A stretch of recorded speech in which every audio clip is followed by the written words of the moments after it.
Briançon, demi-finale.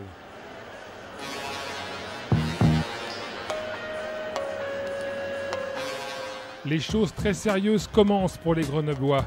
Vainqueurs de la Coupe de la Ligue, deuxième de la saison régulière, puis large vainqueur de Chamonix en quart de finale, 3 manches à 0.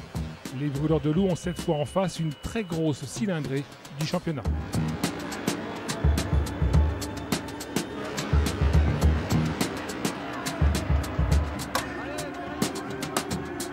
Pour moi, les demi-finales, c'était certainement une finale avant l'heure.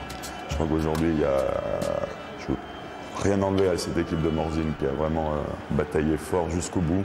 Mais une fois que Morzine avait éliminé Rouen, nous on savait que si on battait Briançon, on devait aller au bout parce que de toute façon, on avait l'équipe pour, on avait le mental pour et on avait aussi toutes les forces vives qui étaient présentes. C'est-à-dire que c'était, je crois, cette année, depuis de nombreuses années, c'est la première fois qu'on arrive aussi loin dans la compétition avec aucun joueur blessé.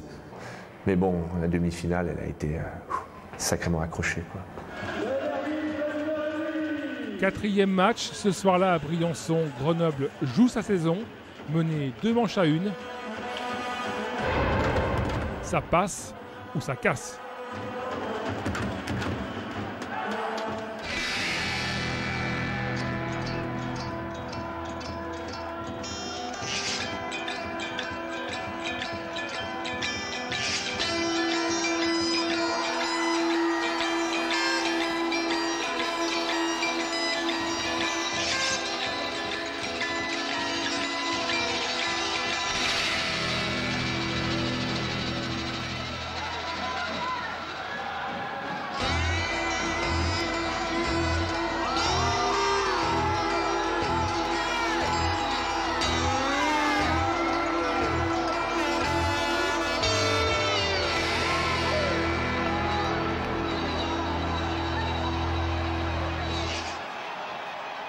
Moi, j'avoue qu'à la fin du premier tiers, malgré le 2-0, vu la manière dont ils jouaient, les joueurs, j'avais pas de doute. Pas de doute, vraiment pas de doute.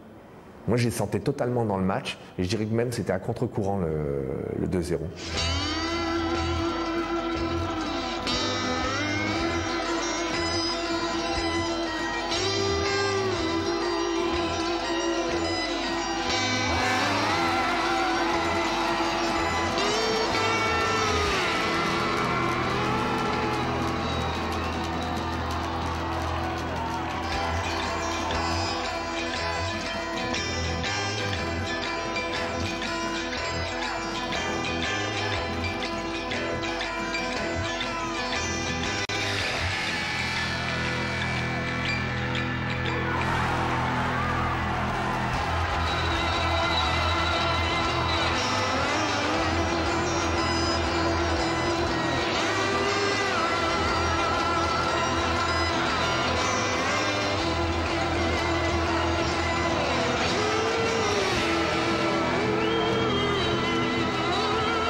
Et puis alors, t'as ce dernier tiers qu'ils ont fait.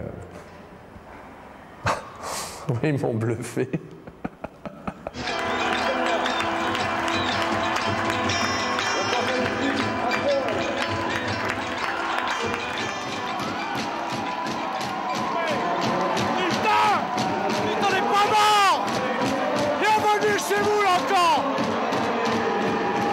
Pour moi, ça a été un moment unique dans ces séries finales parce qu'ils sont allés au bout d'eux-mêmes et j'avoue que là, ils ont été plus qu'à la hauteur. Et c'était beau à voir parce qu'il y avait une forte émotion, une forte intensité Et il y a eu un gros frisson, je pense, qui est passé dans le dos de tout le monde. C'est vrai que ce match-là où les rebondissements étaient incroyables, où on était au fond du trou et tout d'un coup au sommet de l'affiche, ça a créé une sorte d'osmose, une sorte de... Bon, on y a tous cru quoi d'un coup, et quand on croit tous en quelque chose et qu'on a le potentiel qu'on avait dans ce vestiaire-là, c'était vrai qu'il nous arrivait que des belles choses, quoi.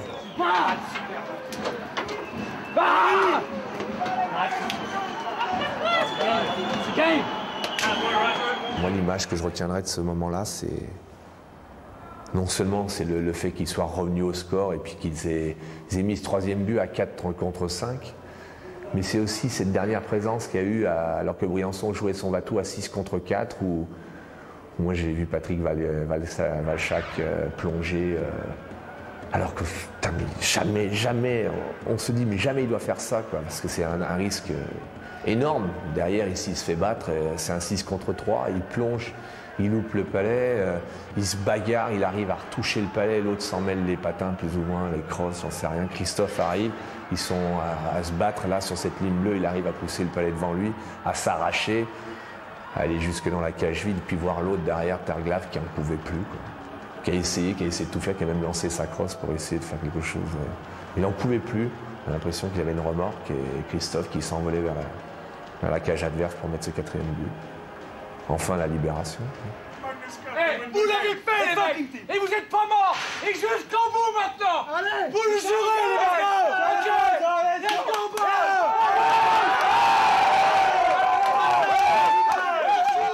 Ouais, c'était un moment fort. Parce que là, ils ont fait vibrer toute la patinoire. Mais quand je dis vibrer, nos supporters, notre groupe, tout le staff, je parle même pas des dirigeants, parce que je pense que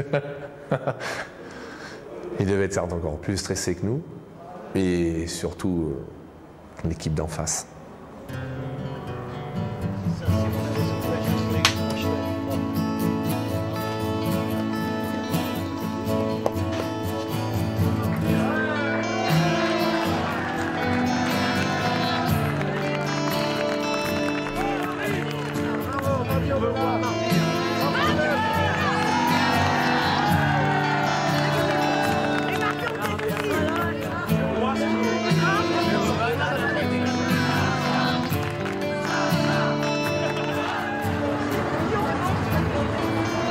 Allez, bonne rentrée, Kevin, à mardi. Merci, rentrez bien vous aussi.